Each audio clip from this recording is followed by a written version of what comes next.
nada más.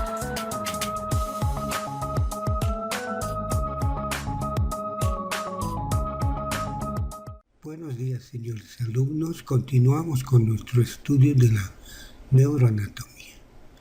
En este tema vamos a hablar del cerebelo.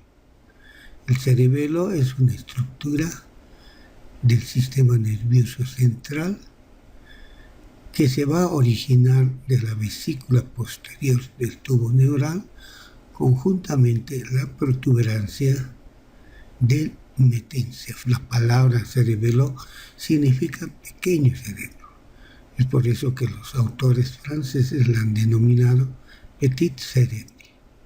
También esto se debe a que el cerebelo va a presentar surcos, fisuras y pequeñas lobulaciones similares al cerebro. De ahí su nombre. Aquí tenemos en el dibujo el cerebelo debajo del lóbulo occipital y delante está el tallo encefálico. En el cadáver, en un corte sagital, vemos acá al tallo encefálico, el cerebelo y el lóbulo occipital. Va a estar separado del lóbulo occipital por la dura madre que se denomina tienda del cerebelo. Y por delante va a estar separado del tallo encefálico por el cuarto ventrículo. Y en la parte posterior e inferior va a descansar sobre la cara endocraneal en las fosas cerebelosas del occipital. Aquí en este dibujo, ustedes lo van a ver en el atlas y tienen que colorearlo y renombrarlo como en este. Entonces el cerebelo va a tener un peso aproximadamente de 150 gramos. Otros autores indican 140. Transversalmente va a medir de 8 a 10 centímetros, una altura de 5 centímetros y en sentido anteroposterior de 6 centímetros. Estas medidas y pesos son convencionales, pueden variar de un cadáver a otro. Aquí vamos a poder ver un corte en el cual vamos a ver los pliegues de las folias. A estos pliegues de la corteza cerebelosa se los denomina folias. Características que podemos ver en este dibujo nos va a mostrar como si fueran las ramas de un árbol. Es por eso que los autores clásicos la han denominado árbol de la vida. Tenemos otro árbol de la vida anatómico a nivel del cuello cervical. Este es el otro árbol de la vida. Aquí podemos ver igual las folias del cerebelo a nivel del vermes y estos son los hemisferios cerebelos. Entonces, ¿cómo vamos a dividir al cerebelo? El cerebelo se va a dividir en la parte media, el vermes. Vermes significa gusano. Tiene la apariencia de un gusano enrollado. A los laterales vamos a encontrar los hemisferios cerebelosos. En primera instancia podemos dividir en la parte central el vermes y a los lados los hemisferios cerebelosos. Al igual que el cerebro van a tener fisuras, surcos y lobulación. En el cerebelo no es de mucha importancia en conocer estas fisuras y estas lobulaciones, pero a fines académicos lo vamos a describir. Podemos ver que el cerebelo tiene una cisura horizontal que nos va a dividir en un segmento anterior y en un segmento posterior. Otra fisura, la fisura prima, la más importante, que nos va a dividir al cerebelo, la cara superior, y por detrás de esto, la cara posterior. Entonces, si nosotros denominamos, vamos a ver que en la parte más superior está el ala, luego el lóbulo cuadrado, lóbulo simple, luego aquí el lóbulo semilunar superior, este es el lóbulo semilunar inferior, este es el lóbulo biventral. Bi quiere decir dos. Entonces aquí vamos a ver dos segmentos, el delgado y el cuneiforme. A este lóbulo biventral también se llama digástrico porque tiene dos vientres. Por debajo vamos a encontrar la tonsila y el flóculo. En la parte central vemos la língula, luego el lobulillo central, el culmen, el folio, el túber, la pirámide, la úvula y el nodo. Entonces, de esta manera podemos dividir al cerebelo.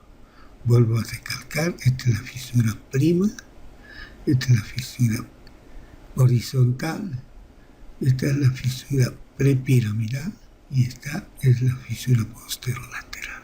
En otro dibujo vamos a ver la cara superior. A esta cara superior la denominamos cara cerebral. ¿Por qué? Porque está en contacto inmediato al lóbulo occipital, va a estar separado por la dura madre, que a este nivel se denomina tienda del cerebelo. Entonces en esta cara superior vemos el vermes, vemos la fisura prima y esta es la fisura horizontal. Aquí vamos a ver los lobulillos posteriores, el lobulillo anterior, más propiamente denominado lóbulo anterior, lóbulo posterior, y la fisura prima nos va a delimitar estos dos lóbulos. Esta es la cara inferior u occipital, en la cual vamos a ver la pirámide, la úvula, las amígdalas, el lobulillo digástrico con dos componentes, gracilis y cuneatus, y en la parte posterior los lobulillos semilineares inferior. Esta es una vista anterior, también llamada ventricular. La anterior se denominaba occipital porque va a descansar en las fosas cerebelosas. En la parte anterior que vamos a ver tenemos que cortar los pedúnculos cerebelosos medios, superior e inferior, para separar de la protuberancia el mesencéfalo y el bulbo. Aquí vamos a encontrar al vermes, vamos a encontrar el pedúnculo cerebeloso medio, superior e inferior. En esta parte superior ya vamos a observar parte del techo del corto ventrículo, que es el velo medular, y en la parte inferior la tela coroidea.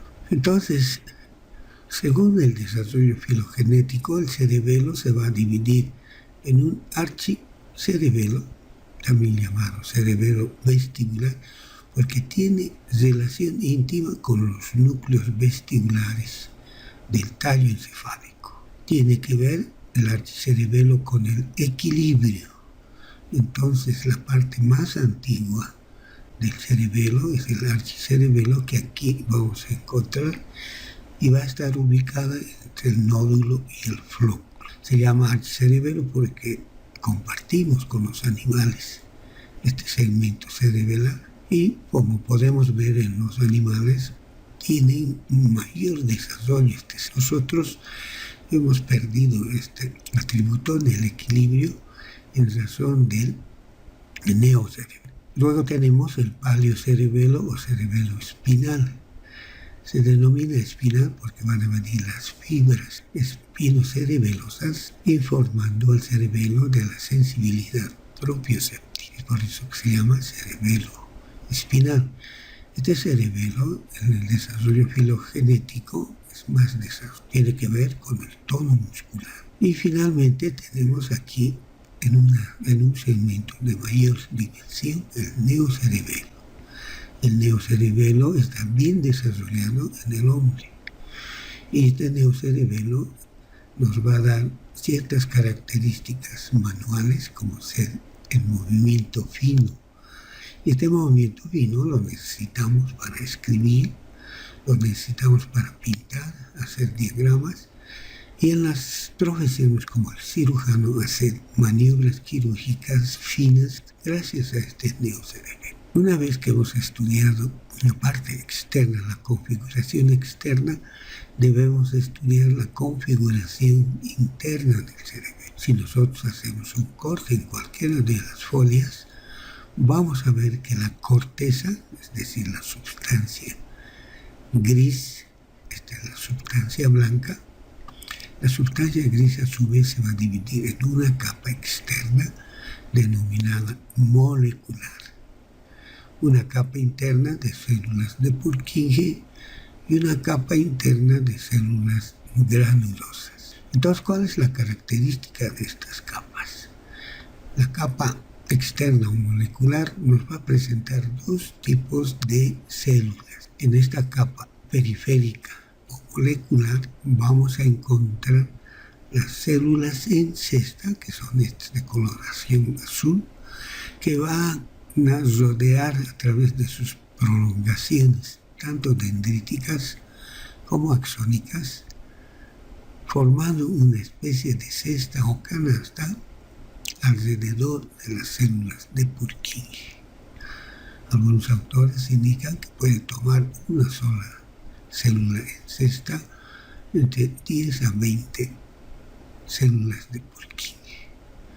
También vamos a encontrar las células estrelladas, como que podemos ver, es una neurona estrellada que va a tener contacto con las células de Purkinje. En la capa intermedia vamos a ver las células de Purkinje. Estas células de Purkinje son de forma de botella o de matraz de laboratorio, que va a tener en su parte superior las dendritas, que le va a dar la forma de un florero, de cuya boca superior van a salir las ramas de las flores. Entonces estas células en Purkinje o en botella van a enviar su axón fuera de la corteza cerebelosa hacia la sustancia blanca donde se encuentran los núcleos. Este es el núcleo dentado en el cual va a ser sinapsis. Capa más interna es la capa granulosa. Se llama así porque vamos a encontrar células granulosas. Estas células granulosas son pequeñas cuyo axón van a ascender a la capa externa y van a enviar fibras paralelas a la superficie de la corteza a manera de cables de telégrafo, hoy diríamos a manera de cables de teleférico. Y otra célula que vamos a encontrar en la capa interna o granulosa van a ser las células de Golgi. Entonces van a haber dos tipos de células de Golgi. Estas células de Golgi son tipo 2 y estas células de Purkinje van a ser células tipo 1. Golgi las ha denominado así a todas las neuronas que no salen de la sustancia gris, y las Golgi tipo 1 sí salen de la sustancia gris a la sustancia blanca. Es decir, en otras palabras, las células Golgi 2 tienen axón corto y las células Golgi tipo 1 tienen axón largo.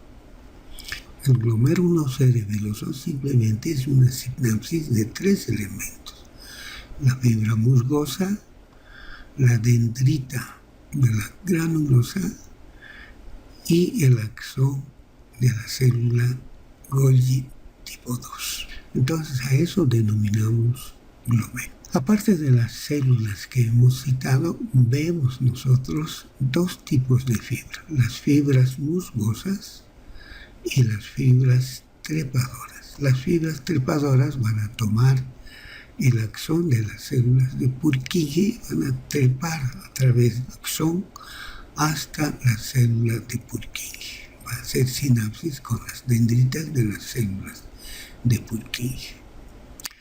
¿De dónde vienen estas fibras, tanto musgosas como trepadoras? Las trepadoras van a venir exclusivamente del núcleo olivar del bulbo.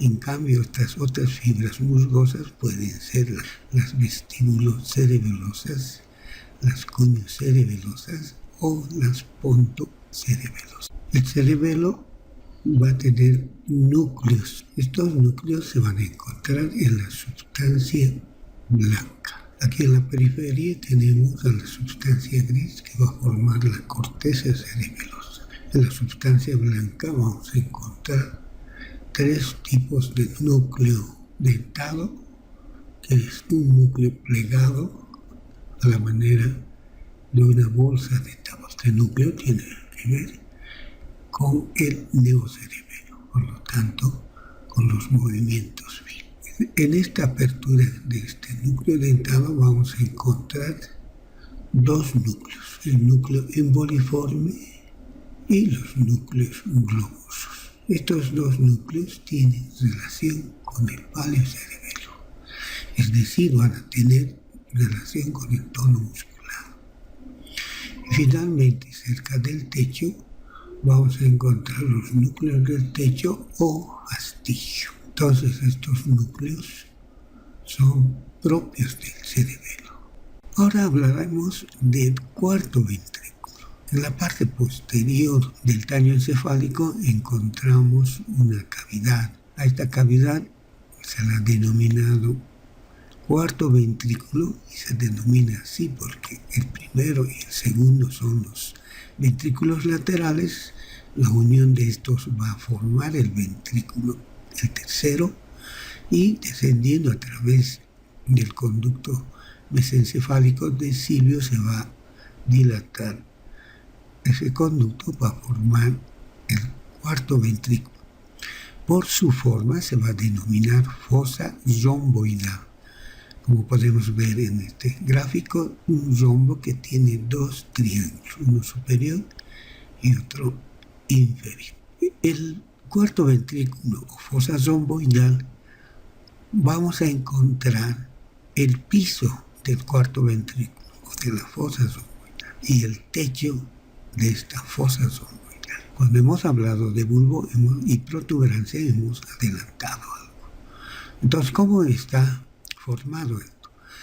Vamos a encontrar un triángulo inferior o bulbar, un triángulo superior o protuberancial.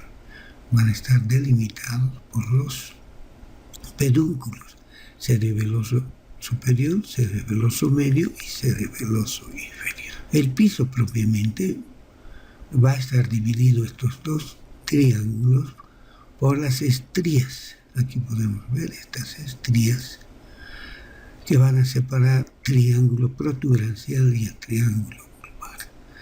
En la parte central vamos a ver un surco sagital y este surco sagital ha sido denominado por los clásicos como el tallo del calamus scriptoris. Y estas son las barbas del calamus scriptoris. Este término nos recuerda a la pluma. La pluma de un ave sería el tallo, el calamus, y las barbas serían las estrías medulares. Entonces el triángulo posterior o bulbar va a tener tres alas.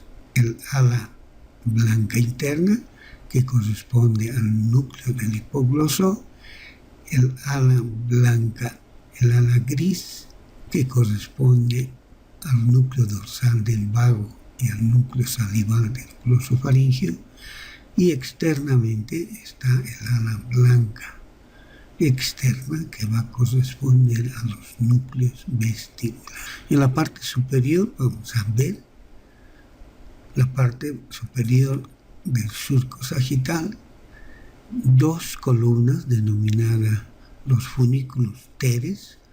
En su espesor vamos a encontrar el fascículo longitudinal medial y en la base o en la parte inferior de estos funículos encontramos unas dilataciones redondeadas denominadas eminencia teres o eminencias redondas.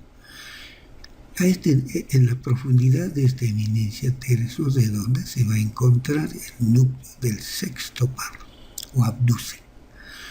Y como hemos visto en la estructura interna de la protuberancia, las fibras motoras del nervio facial van a rodear este núcleo y por eso se va a llamar colículos faciales. Y en la parte más superior encontramos la fosa trigeminal, la fosita trigeminal que nos señala dónde se encuentra el núcleo masticatorio. Y más hacia arriba, el locus coeruleus. Este cuarto ventrículo va a tener en la parte posterior el techo del cuarto ventrículo. Entonces aquí vemos el techo del cuarto ventrículo que va a tener en la parte superior el velo medular superior o también llamada válvula de Biot.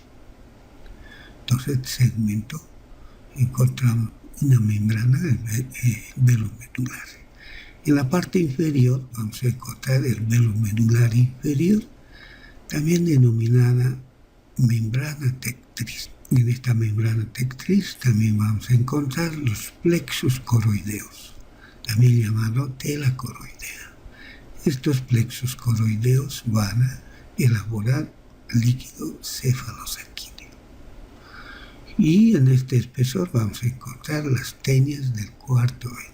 Este cuarto ventrículo se va a comunicar con la cisterna a través de 3 orificios, 2 laterales, que van a ser los agujeros de Luschka, y uno medio, que va a ser el agujero de Magendie. En la parte inferior a este orificio vamos a encontrar el óbex, que es propio del bulbo. Aquí podemos ver otra figura del cuarto ventrículo. Aquí están los funículos teres, las eminencias teres, las fositas fovea superior o trigeminal, y aquí encontramos el locus cerelis. En la parte inferior, el ala blanca interna para el hipogloso, el trígono del vago y el ala blanca externa para los núcleos vestibulares. ¿Cuál es la correlación clínica? ¿Cuáles son las funciones del cerebelo? Como hemos visto que tiene un origen filogenético antiguo, que es el archicerebelo, que tiene que ver con el equilibrio, el paleocerebelo, que tiene que ver con el tono muscular, y el neocerebelo con los movimientos finos. Por lo tanto, la función del cerebelo es coordinar la actividad motora somática, conservar la postura y el equilibrio, tanto estático como al caminar y coser, efectuar movimientos sucesivos al comer, vestirse y escribir, realizar movimientos rápidos, repetitivos, alternados y movimientos finos. Entonces, esta actividad del equilibrio está dada por el archicerebelo. Efectuar movimientos, el tono muscular, la distancia correcta para coger alimentos, para llevarlos a la boca, por el paleocerebelo. Y los movimientos finos nos sirven para la escritura, para realizar dibujos, para los artesanos, para realizar su arte, para el cirujano.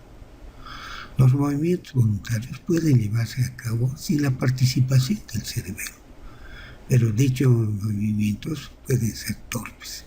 Entonces el cerebelo va a coordinar los movimientos que van a, activos, voluntarios, que van a venir de la corteza cerebral y van a ser coordinados por el cerebelo.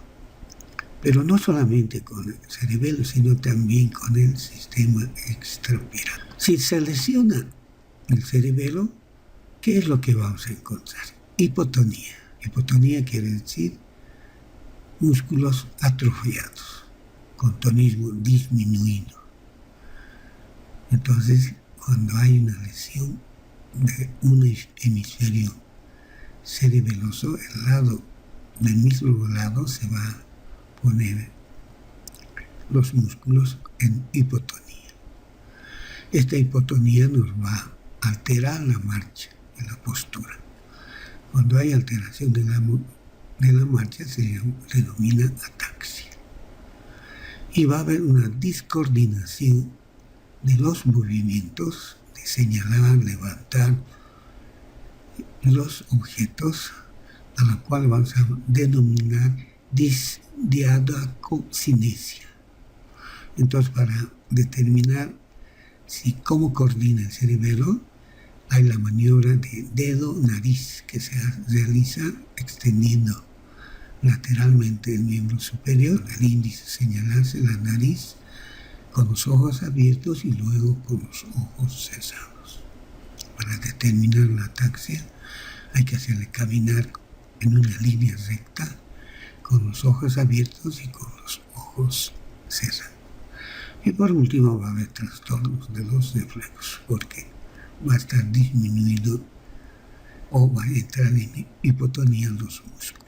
Por lo tanto, el cerebelo ayuda en la coordinación de los movimientos precisos mediante la comparación de la información de salida del área motora de la corteza cerebral con la información recibida de los músculos tendones a través del sistema propioceptivo inconsciente. Muchísimas gracias, es un tema muy corto y que pueden ustedes reforzar leyendo el fascículo que les he enviado.